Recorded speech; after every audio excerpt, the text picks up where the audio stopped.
MCT4C, we're on day 8, solving problems with polynomial functions, and this is the lesson that I've now had to record 3 times.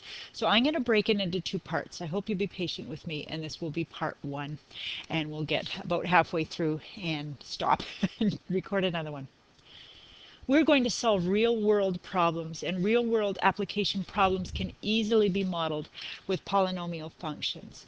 For example, linear problems would often involve cost, direct correlation. We could have things like earnings. Your earnings in terms of your sales could be $200 plus 10% of your sales would be a good example of a linear problem. The key features of our polynomial functions can answer certain real-world application problems. The real-world constraints, however, will change our domain and range, so that's something else we need to think about. Quadratic problems often involve projectiles. I like projectile problems, like throwing your brother off a cliff. Other good problems would be maximum or minimum profit.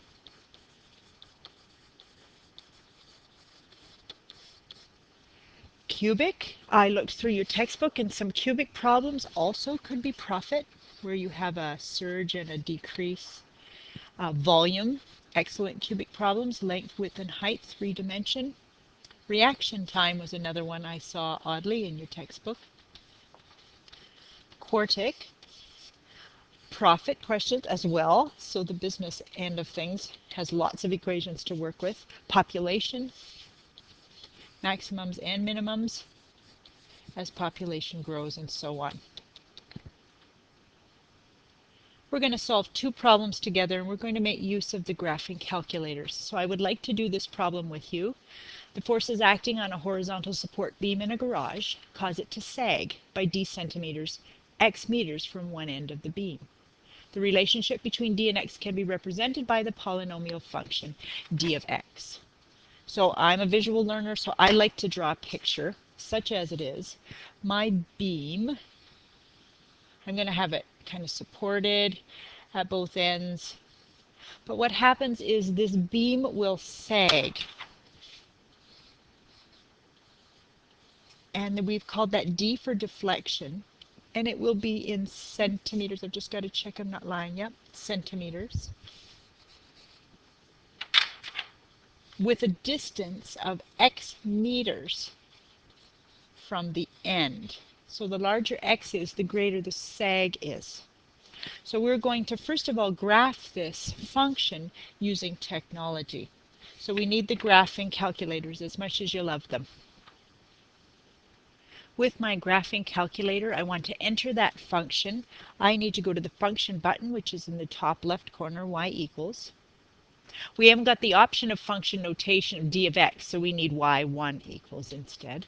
So we're going to type it in as we see it, 1 divided by 1800,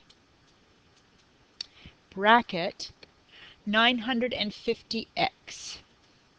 And x is the button right here with the letter options. That will give me my x.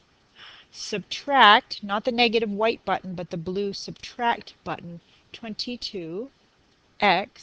And we want it cubed. On the graphing calculator, you need the little hat button. It is right there. That will give me to the power of, there it is, 3, plus x to the power of 4. X the same, little hat, 4. Close your bracket, hit enter. If we were to push graph on this, we likely won't see it. There, I lied to you. We can see it just fine. However, if we're talking about a support beam with a distance x from the end, it doesn't make sense to have our x values in this section right here. We wouldn't have negative distance from the end of the beam. So we're going to change our windows so that our domain starts at 0. It doesn't make sense to have a negative distance. There's our graph. But it also doesn't make sense to have a sag that's negative. That would be down here. I guess a sag negative in this case would be, it would be buckling upwards, which is just silly. So let's change our range, going back to the windows, change our range to also start at 0. And I would like to be able to see it a little better, so I'm going to change that number to 5 because I didn't see my graph very well. That's a little better. So there is the graph of that function using technology. Part B says determine the domain over which the function models the relationship between d and x. We have already talked about the domain as far as entering it into our windows, and we said that the domain was always positive. So our x values had to be greater than or equal to 0 just for the real-life application of this problem.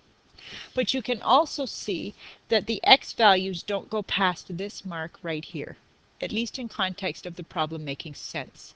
So that is our other restriction on the domain. It doesn't go past that endpoint. What is that endpoint in math? It's an x-intercept.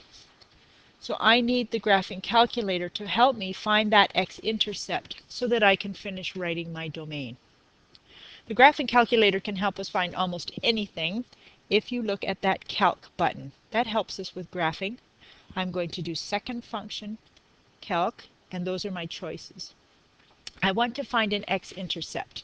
Other words for x-intercepts are zeros or roots. This calculator chooses to use the word 0, so I'm going down to option number 2. Enter. This is a little bit odd, but I am looking for the x-intercept that's over here. So I need to tell the calculator that this is the particular x-intercept I'm looking for. So it's asking me to take the cursor to the left of that x-intercept. Well, it's very left now. I'm going to move it over a little closer and hit, about right there, hit enter. And it puts a marker up at the top. It's telling the calculator to look between here and, I'm going to put a right-hand marker in a moment to tell the calculator where to look. So for my right bound, I'm scrolling right past the x-intercept, and I know I'm past once my y values are negative.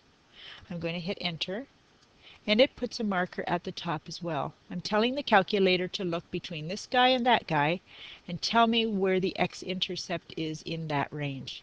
Don't guess, just hit enter. There is my x-intercept. So when I did the calculator, I did calc 0, and I had to do the left right thing, and the x-intercept that it gave me was 8.340.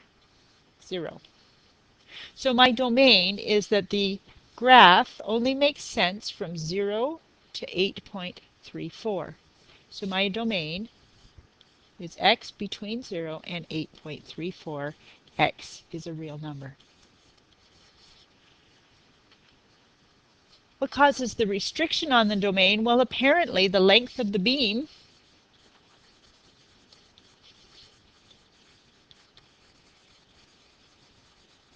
is 8.34 meters. C, determine the maximum deflection of the beam. So what is the maximum D value?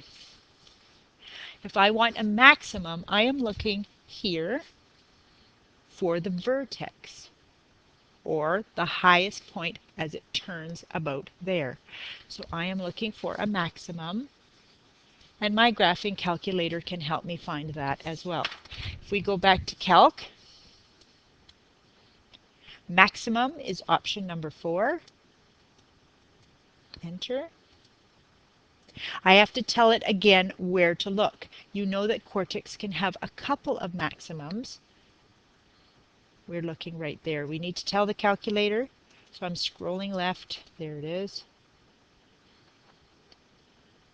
I want to go to the left of the maximum.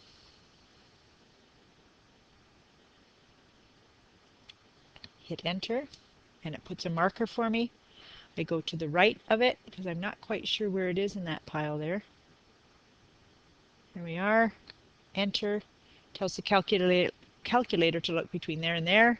Hit enter. There's the maximum. The maximum as a point is 4.44, comma 1.5-ish. So what is the maximum deflection? C. maximum deflection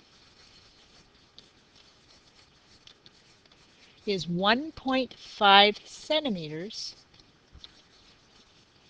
when x, or the distance from the end, is 4.44 meters.